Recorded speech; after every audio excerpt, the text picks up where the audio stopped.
हमने पढ़ा था कि कंबशन कितने टाइप्स के होते हैं। फिर से एक बार रिवाइज कर लेते हैं। एक होता है रैपिड कंबशन, जिसमें हमने क्या किए, मैच स्टिक जैसे जलाई और गैस के पास रखा और उसने तुरंत आग पकड़ ली, तो ये क्या कहलाता है, रैपिड कंबशन।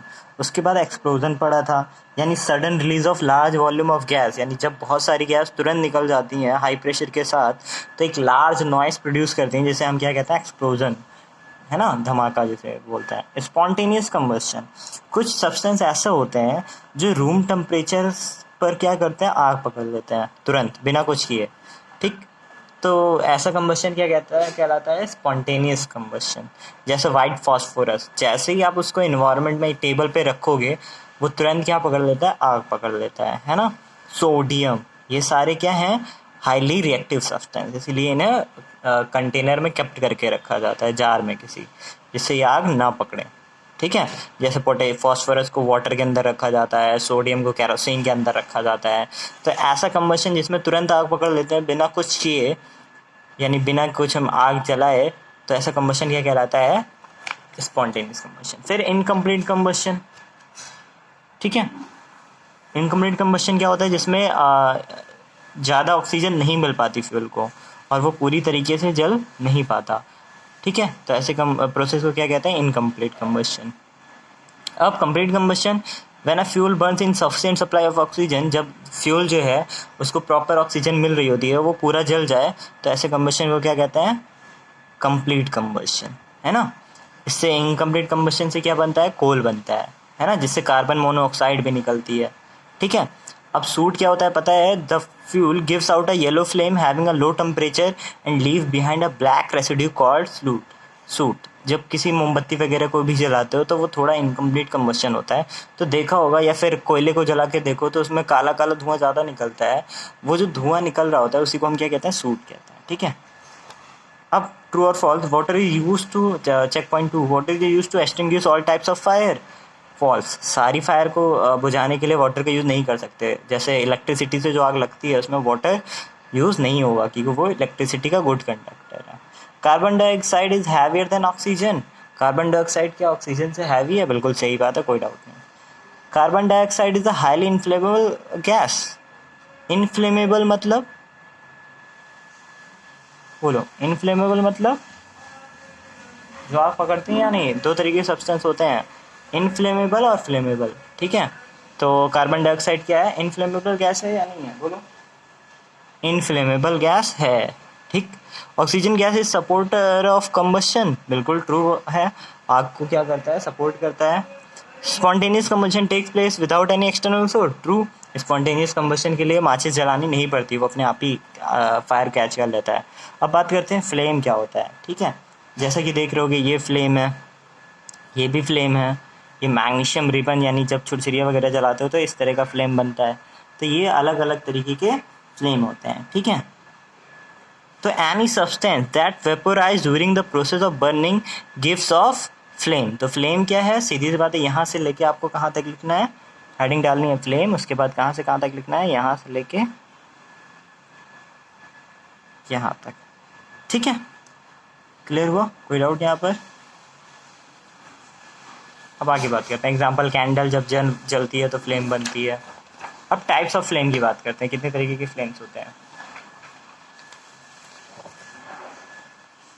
अब structure of a candle flame को देखें तो उसमें कितनी तरीके की लेयर होती हैं, 3 तरीके की लेयर। ये इनर डार्क जोन है, ये मिडल वाला ल्यूमिनस जोन है, और ये आउटर वाला नॉन ल्यूमिनस जोन है। ठीक है, तो द इनर डार्क जोन की बात करते हैं। The inner dark zone, it is a dark black in colour. कैसा होता है, dark black in colour, and consist of unburned wax vapour. और इसमें क्या होते हैं, जो ये जो वैक्स है, मोम जो अच्छे से नहीं जल पाती, वो उसके वेपर होते हैं। ठीक है, डार्क जोन में। This zone of the candle flame is the least hot, यानी सबसे कम हीट कहाँ पर होती है, इसी जोन में। It has temperature of about 800 to 1000 degree Celsius. इसका जो टेम्परेचर है वो 800 से लेकर 1000 डिग्री सेल्सियस के बीच में होता है। जो दूसरा जोन होता है ये येलो कलर का, वो कैसा है, ल्यूमिनस जोन कहलाता है।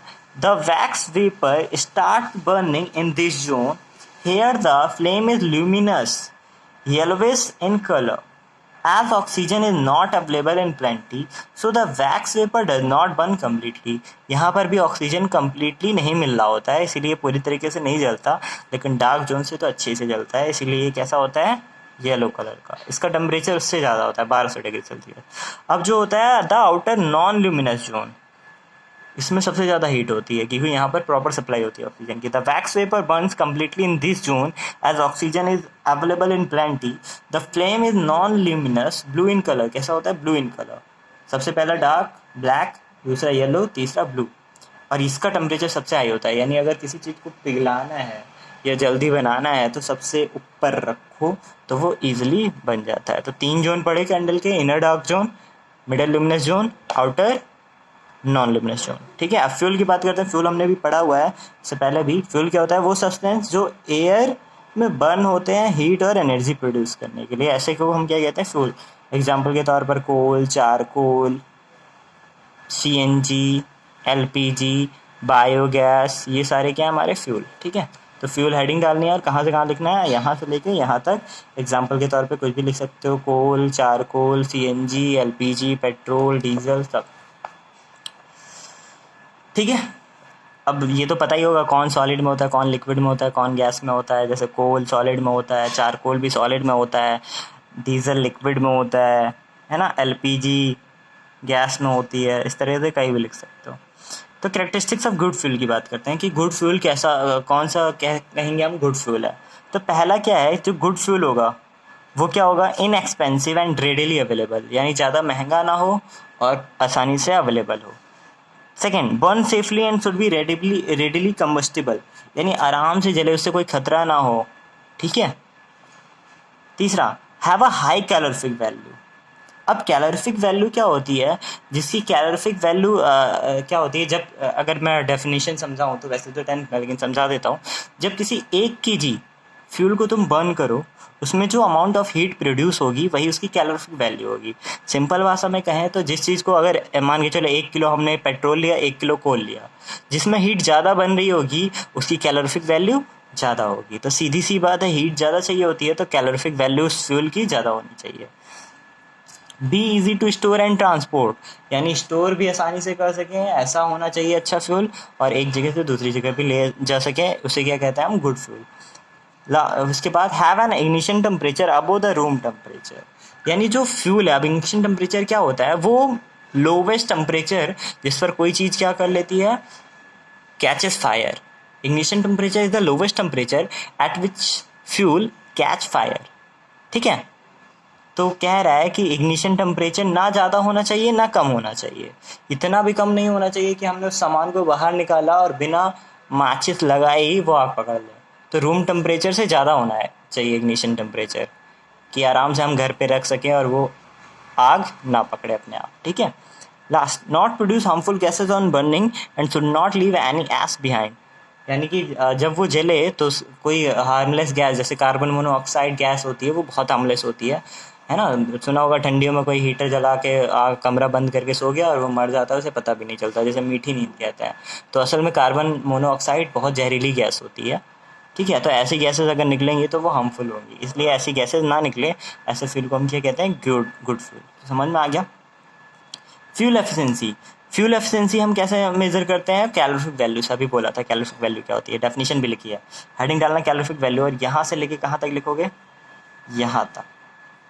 ठीक है, उसकी यूनिट क्या होती है, ये रही यूनिट, किलो जूल पर किलोग्राम। ठीक है, तो मैंने बोला था the quantity of heat produce by the complete combustion of 1 kg of fuel is called its calorific value. अभी बताया था ना कि 1 kg फ्यूल को जब जलाओ तो जितना हीट प्रोड्यूस होती है वही उसकी कैलोरीफिक वैल्यू होती है। समझ में आ गया calorific value. Environmental impact of burning fuels, fuel को जलाने के एनवायरमेंटल इम्पैक्ट क्या होते हैं, तो burning of coal and petrol produces gases like nitrogen dioxide, sulfur dioxide, etc. These gases react with oxygen present in the air to form their oxide like nitrogen trioxide and sulfur trioxide respectively. होता है क्या है, जब कोल और petrol को जलाते हो तुम, तो नाइट्रोजन डाइऑक्साइड, सल्फर डाइऑक्साइड, ऐसी कई तरीके की गैसेस निकलती हैं जो रिएक्शन करती हैं किसके साथ, ऑक्सीजन के साथ, और क्या बना देती हैं, सल्फर ट्राइऑक्साइड, नाइट्रोजन ट्राइऑक्साइड, यानी ट्राइऑक्साइड मतलब पहले, डाई मतलब 2, ट्राई मतलब 3 ऑक्सीजन मिल गया, क्योंकि एक ऑक्सीजन और मिल गया, और ये क्या करती हैं, एसिड रेन करवाती हैं। एसिड रेन देखा होगा ना, पहली बारिश में कहते हैं कि नहीं नहाना चाहिए, असल में वो एसिड रेन होती है, यानी उससे शरीर को हार्म पहुंचता है, प्लांट्स को, मॉन्यूमेंट्स को। देख सुना होगा कि ताजमहल काला हो रहा था, तो असल में वो काला कैसे हो रहा था, एसिड रेन की वजह से, पॉल्यूशन की वजह से। और एसिड रेन की वजह से क्या होता है, जो पानी है वो एसिडिक हो जाता है। एसिडिक मतलब एसिड सुना ही होगा, एसिड क्या होता है, साफ सफाई के काम में आता है। एसिडिक आता है, हो जाता है तो पीने के काम भी नहीं आता, और उसमें जो मछलियाँ होती हैं उससे मर जाती हैं। ठीक है, तो समझ में आ गया। अब देखो यहाँ पर कैलोरीफिक वैल्यू का चार्ट भी बना हुआ है कि कौन किसकी कैलोरीफिक वैल्यू कितनी ज़्यादा है और कितनी कम। देखो सबसे ज़्यादा कैलोरीफिक वैल्यू किसकी है, एंथ्रासाइट की, 32,500 से लेके 34,000 तक। उसके बाद किसकी है, पेट्रोल की है सबसे ज़्यादा, 48,000। सीएनजी की 50,000, एलपीजी की 55,000, मीथेन गैस की इतनी ज़्यादा, कोक की इतनी ज़्यादा, हाइड्रोजन की सबसे ज़्यादा होती है कैलोरीफिक वैल्यू, यानी हाइड्रोजन को जलाओगे तो सबसे ज़्यादा हीट प्रोड्यूस होगी। ठीक है, इसीलिए एरोप्लेन वगैरह में कौन सी गैस यूज़ होती है, हाइड्रोजन गैस। ठीक, तो सीधी सी बात है, द मोर द, अब अगर तुम काऊ डंग जलाओ, यानी गोबर जलाओ, कंडी जो होती है, लकड़ी जलाओ, तो कार्बन डाइऑक्साइड निकलती है। कार्बन डाइऑक्साइड जितना ज़्यादा होगी एटमॉस्फेयर में, ग्लोबल वार्मिंग उतनी बढ़ती है। ग्लोबल वार्मिंग पढ़ा ही है। ठीक है, तो सीधी सी बात है, ग्लोबल वार्मिंग क्या है,